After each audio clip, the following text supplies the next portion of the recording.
بسم الله الرحمن الرحيم. الحمد لله رب العالمين والعاقبة للمتقين والصلاة والسلام على أشرف الأنبياء والمرسلين نبينا محمد وعلى آله وصحبه ومن تبعهم بإحسان إلى يوم الدين. أما بعد، السلام عليكم ورحمة الله وبركاته. እንግዲህ ውድ የተከበሩ ክቡር ዶክተር ሼክ ሱልጣን አማን ኤባ የአዲስ አበባ እስልምና ጉዳዮች ከፍተኛ ምክር ቤት ፕሬዝዳንት፣ እንዲሁም የተከበራችሁ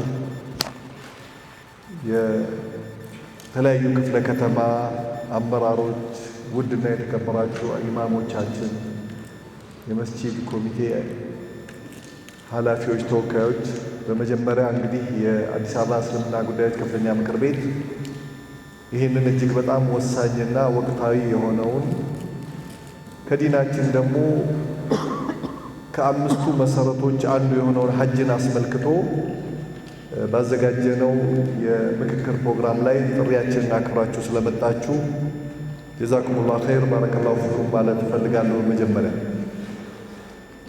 እንግዲህ አብዛኛውን ነገር እዚህ ለተገኛችሁ ለተከበራችሁ ውድ ኢማሞች፣ ዑለሞቻችን የማታውቁትን ነገር ለማስታወስ አይደለም ፕሮግራሙን ያዘጋጀነው። ይበልጥ በጣም በተሻለ መልኩ ልታስተምሩት፣ ልትገልጹት፣ ልታስታውሱት የምትችሉትን ነገር አንዳንድ ኢንፎርሜሽኖቹን ተመሳሳይ ደረጃ ላይ እንድንደርስና በዚያ ልክ ትኩረት እንድንሰጠው፣ በዚያ ልክ ተገቢ የሆነ ቅስቀሳና መልእክት እንድናስተላልፍ ነው በዋነኝነት የፈለግናችሁ። እንግዲህ ሐጅን አስመልክቶ ሁለት ነገር ላይ ኢማሞቻችን፣ የመስጂድ ኮሚቴዎቻችን፣ ዑለሞቻችን በጣም ሰፊ ስራ ልንሰራ ልናስታውሰው ይገባል ኡመቱን ነው። አንደኛው ሐቂቃ ያው ውጁብን ነው። ምን ያህል የወጀበባቸው ሰዎች እነማን ናቸው? ሁሌ ብዥታ አለና ዋጅብ የሆነባቸው ሰዎች ሁሉ እየሄዱ ነው ወይ? ዋጅብ የሆነባቸው ሰዎች ሁሉ እየተሽቀዳደሙ ነው ወይ? እንደ ቅድም በምክሩ ላይ ኡስታዝ መሐመድ ሐሰን እንዳነሱልን የምር አላህ ሱብሓነሁ ወተዓላ ያው ግዴታ ያደረገባቸው ኒዕማውን ከሰጣቸው በኋላ ከሱ የሆነውን ጸጋ ከለገሳቸው በኋላ ዋጅብ ያደረገባቸው ሰዎች ምን ያህሎቹ ናቸው በጊዜ በወቅቱ እየሄዱ ያሉት የሚለውን ነገር እሱን በደንብ ህዝቡን ማናገር ያስፈልጋል። ሐቂቃ አብዛኛው ወጣት፣ አብዛኛው ነጋዴ፣ አብዛኛው ማህበረሰብ እዚህ ዱንያ ላይ ለሚፈልጋቸው ተጨማሪ ፕሮጀክቶቹ ሁሉ የሚያስፈልገውን ነገር ሁሉ መድቦ ትርፍ ገንዘብ ካለው ወይም ደግሞ ጓደኞቹ ቀስቅሰውት ከነሸጠ ካልሆነ በስተቀር አሁን ነው በትክክል የወጀበብኝ ጊዜ ላይ ወዲያው ተሽቀዳድሜ መሄድ አለብኝ የሚለው ግንዛቤ እዚያ ጋር ህብረተሰባችንን ጋር አላደረስ ነው። እነማናስ ናቸው የወጀበባቸው? ከምን ሲተርፋቸው ነው? የምን ያህል ገንዘብ ሲኖራቸው ነው ሐቂቃ ኡመቱ ላይ ሐጅ የሚወጅበው የሚለው ነገር እሱም ያው ግንዛቤ በጣም ሰፊ ነው። ምክንያቱም ሰዎች በሚሊዮን በሚቆጠሩ ገንዘቦች መኪኖችን፣ በብዙ ሚሊዮኖች ቤትን፣ የንግድ ቦታን፣ ብዙ ነገር እየሰሩ ገና እንደሆኑ ነው የሚሰማቸው። ሐጅ እንዳልወጀበባቸው የሚሰማቸው በጣም ብዙ ነው ያሉትና ይሄንን በጣም በሰፊው ማስረዳት ያስፈልጋል ሐቂቃ ማለት ነው። ሁለተኛውና ደግሞ ምናልባት ብዙ ጊዜ በሐጅ ቅስቀሳ ላይ ችላ የምንለው ሐጅ አንድ ጊዜ በዕድሜው ሐጀተል ኢስላምን ያደረጉ ወንድሞችና እህቶችን ምን ያህል ነው ፈዳኢሉ ነግረን ደጋግመው ሐጅ ማድረግን አስመልክቶ የሚደረገው ዳዕዋ ምን ያህል አመርቂ ነው። ምክንያቱም ሐቂቃ እንግዲህ ሐጅንና ከሐጅ ጋር ተያይዞ የሐጅን ፈዳኢል ያወቀ ሰው እና ይህን የተረዳ ሰው የትኛው ስንተኛው ሐጅ ነው በቃኝ የሚያሰኘው?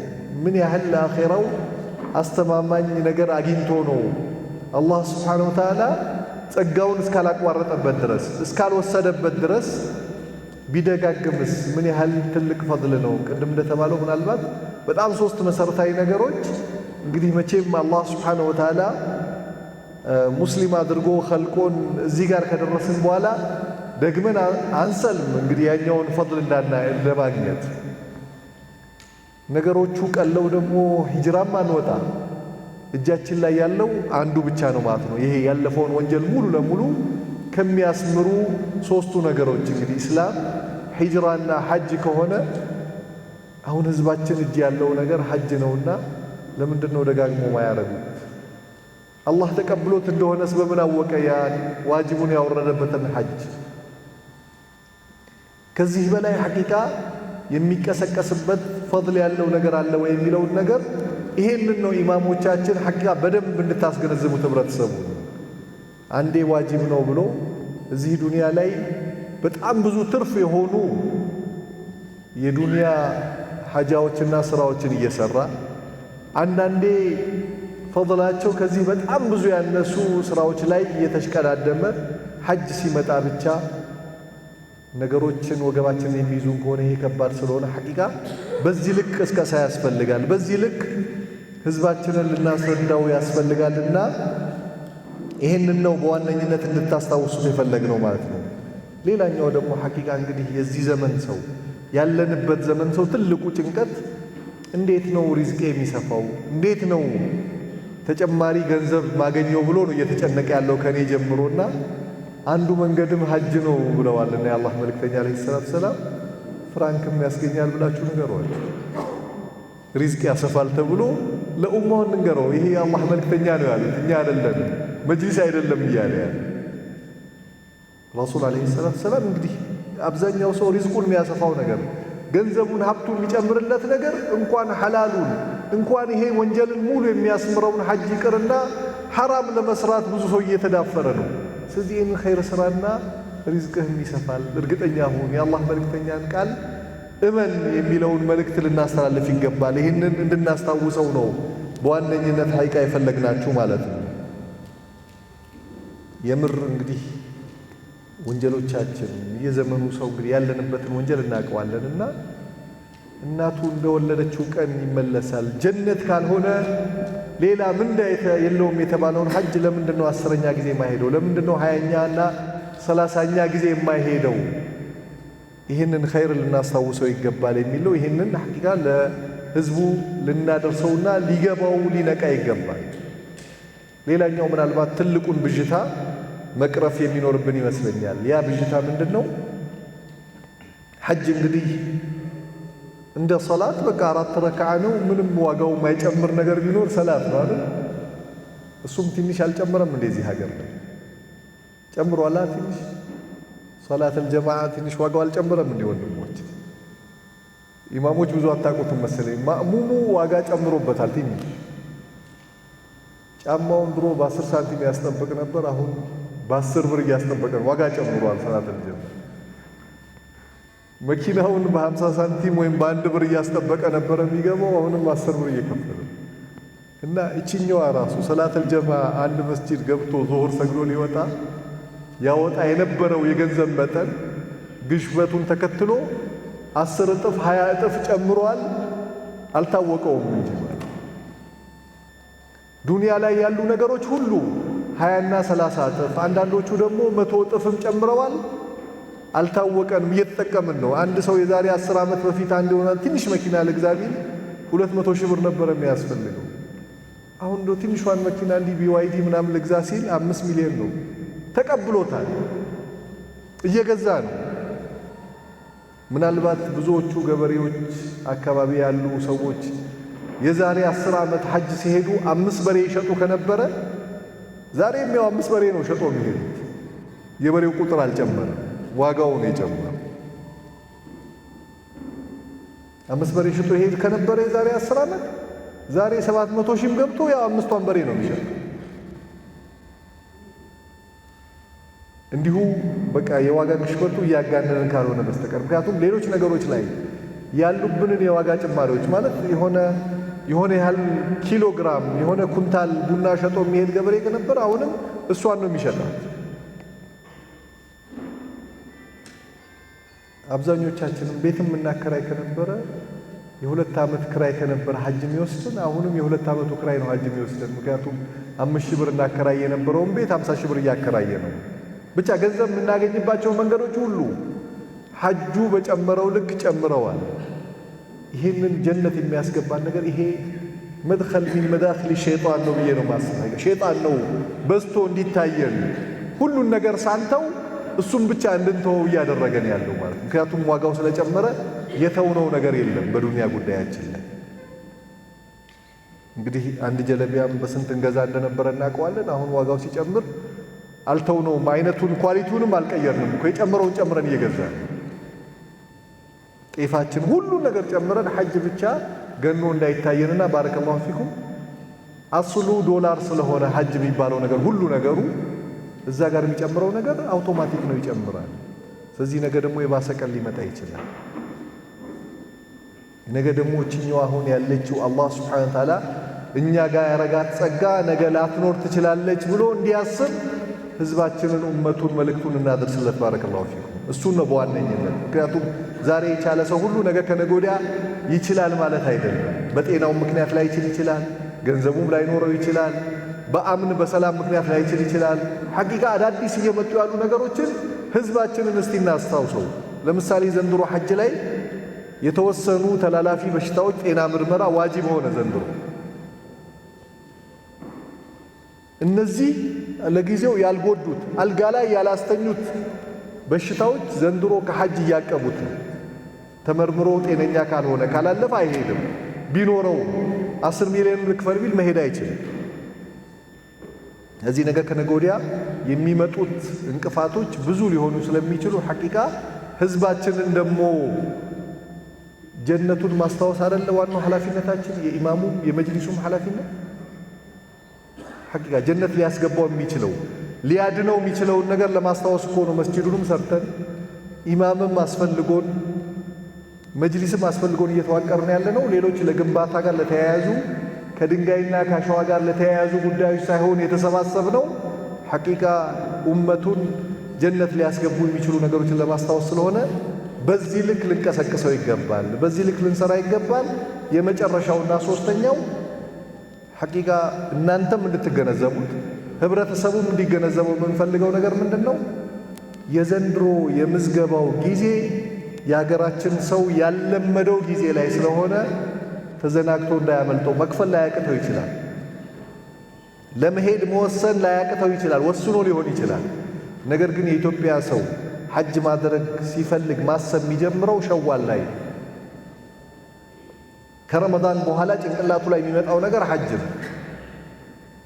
ዘንድሮ ደግሞ ሐጅ ሚኒስቴር ሻዕባን 7 ሐጅ የሚሄድ ሰው ሁሉ መዝግቤ ይጨርሳለሁ፣ ከሻዕባን 7 በኋላ ሁጃጅ የሚባል ስም አላቅም እያለ ነው። ይሄ የምር እየሆነ መጥቷል። ስለዚህ አሁን ህዝባችንን የምር አዝነን ልንቀሳቀሰው የሚገባው ለምንድን ነው? ለመሄድ ዝግጁ ነው፣ ገንዘቡም አለው። ግን የለመደው ጊዜ ሸዋል ስለሆነ አሁን እንዲሁ ዝም ብሎ ለማንኛውም ለቅድመ ዝግጅት ምዝገባ የተጀመረ መስሎት የተዘናጋውን ሰው ልናነቃው ይገባል። አሁን ምዝገባ የተጀመረው በዚህ ልክ ቅስቀሳና ማሳሰቢያ እየተሰጠ ያለው ለምንድን ነው? ሻዕባን 7 ወይም ጥር 18 የምር ሊዘጋ ስለሆነ። ከዚያ በኋላ ገንዘብን ጨምረን መሄድ አንችልም። ከዚያ በኋላ ብንፈልግም ብንመኝም መሄድ አንችልም። ይሄንን ደግሞ አለማስታወስ ያው ከህዝባችን ጋር ያወቃቅሰናል። ኃላፊነት አለብን፣ ልናስታውሰው ልንነግረው ይገባል። አላህ ካልጻፈለት ግን ምንም ብናረገው አይሄድም። ነገር ግን እነዚያ መሄድ የፈለጉ ሐቂቃ የምር ይሄንን መተግበር የፈለጉ መልካም ባሮችና ህዝቦቻችን ይሄንን ነገር ሳናስታውሳቸው ቀርተን ይሄን ነገር ሳንገልጽላቸው ቀርተን ምዝገባ ያለፋቸው የሆነ እንደሆነ ያው በኋላ መልሶ ያወቃቅሰናልና ይሄንን ባልተለመደ ሰዓት የተጀመረውን ምዝገባ ለኢትዮጵያ ህዝብ ባልለመደው ጊዜ የተጀመረን ምዝገባ እናስታውሰው። የዘንድሮው ነው ብዙ ማሳሰቢያ የሚፈልገው እንጂ ሌላ ጊዜ ይሄንን ያንን ማሳሰቢያ የሚያስፈልግ አይመስለኝም። ምክንያቱም ዘንድሮ ተዘግቶ ስለሚያየው ከዚያ በኋላ የዘንድሮን አይቶ በቀጣዩ ሰው መማሩ አይቀርም። ነገር ግን ስለዚህ ዘንድሮስ ለምን ነገ ተመልሰው እድል ላያገኙ የሚችሉ ህዝቦቻችን ይሄንን ሳያውቁ ተዘናግተው ብቻ ያመልጣቸዋል የሚለውን ነገር ሐቂቃ በተመሳሳይ ሁኔታ ተመሳሳይ ሰፍሓ ላይ ሆነን መስጂዶቻችን ላይ ተገቢ ቅስቀሳ እንድናረግ ነው በዋነኝነት የተፈለገው። ምክንያቱም ይሄ ምዝገባ ቀን ሌላ ዓለም ላይ ጥያቄ አይደለም። ምክንያቱም ሐጁ ራሱ እንደ ኢትዮጵያ በየዓመቱ የፈለገው ሰው ተነስቶ የሚያረገው ነገር ስላልሆነ 5 ዓመት 10 ዓመት ተመዝግቦ ጓግቶ ብዙ ለፍቶ የሚያገኘው ነገር ስለሆነ አሁን ሻዕባን ምዝገባ ይዘጋል ለአብዛኛው የዓለም ክፍል ችግር አይደለም። ከዓመታት በፊት ነውና የሚመዘገበው እድሉ ስለሌለ በየዓመቱ መሄድ ለመፈለግ የሚፈልግ ሰው ሁሉ እድል ስለሌለ፣ እዚህ ሀገር ግን አላህ ያገራልንን እድል እንደ እድል ተጠቅመን ለመሄድ ህዝባችን ደግሞ በዚህ በምዝገባ ጊዜ ኢንፎርሜሽን ተሳስቶ ችግር ውስጥ እንዳይገባ እናስታውሰው። የምር ነው እያሉ ነው። ሐጅ ሚኒስቴር ሻዕባን 7 ዘጋለው ሲስተሙን አልመዘግብም እያለ ነው። ያ ማለት ደግሞ ጥር 18 ነው። ዛሬ ካለንበት ቀን ውስጥ 20 ቀን ብቻ ነው ያለው። ስለዚህ ህዝባችንን 2 ወቅት ላይ በደንብ ልናስታውሰው ይገባል። አንደኛ የእያንዳንዱ መስጂድ ሃል ይለያያል። በጣም ሰፊው ህዝብ ስለ ሐጅ መልእክት የሚገባው ሰው የሚገኝበት ሰዓት ያንዳንዱ መስጂድ ላይ ዙሁር ይሆናል። ነጋዴው በስራ ምክንያት ዙሁርና አስር ይሆናል። አንዳንድ መስጂድ ላይ ተገቢው ሰው የሚገኝ፣ አንዳንዱ መስጂድ ላይ ደግሞ መግሪብና ኢሻ ሊሆን ይችላል። ምክንያቱም ሰው ማታ ቤቱ ሲገባ ነውና ሰው የምናገኘው። ያንዳንዱ ደግሞ ፈጅርም ሊሆን ይችላል።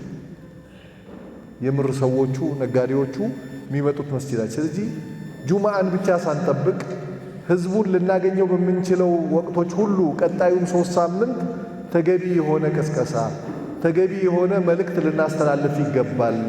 ኢማሞቻችን ይህንን ደግሞ ማስታወስና መከታተል የመስጂድ ኮሚቴዎቻችን ኃላፊነት ነው። ኢማሙ ተዘናግቶ ከሆነ ለምንድን ነው ይህንን ያላደረግነው? ኢማሙ ብቻ ሳይሆን ደግሞ እዛው መስጂድ ላይ የተለያየ አንሽጣ ያላቸው የተለያየ የዳዕዋና የደርስ ፕሮግራም ያላቸውንም ኡስታዞች ይህንን መልእክት እንዲያስተላልፉ በተለያየ አጋጣሚ ሰው በተሰበሰበበት መልኩ ለመስራት ደግሞ የተለየ እድል ያላቸው ኮሚቴዎች ስለሆኑ ዛሬ ኮሚቴዎችም ጭምር እንድትመጡ የፈለግነው ለዚህ ነውና ኢንሻአላህ 3 ጁማዓ ብቻ ነው ያለን፣ 3 ሳምንት ብቻ ነው ያለው፣ 20 ቀን ብቻ ነው ያለውና እያንዳንዱ ቀን ሰው ትንሽም ቢሆን ገንዘብ ዝግጅት ይፈልጋል፣ አስቦበት መምጣት ይፈልጋል፣ ቅስቀሳውን ደጋግሞ መስማት ይፈልጋልና በዚህ ልክ ይሄንን እንድናስተላልፍና ይሄንን እንድንሰራ ነው በዋነኝነት። ይሄ እንግዲህ ሐጅ ጋር በተመለከተ ያለውን መልእክት እዚህ ጋር ከጨረስኩኝ ኢንሻአላህ አንድ መስጂድ ኮሚቴዎችን የሚመለከት መልእክት አንደኛው ኢማሞችን ይመለከታል። ያ ምንድነው?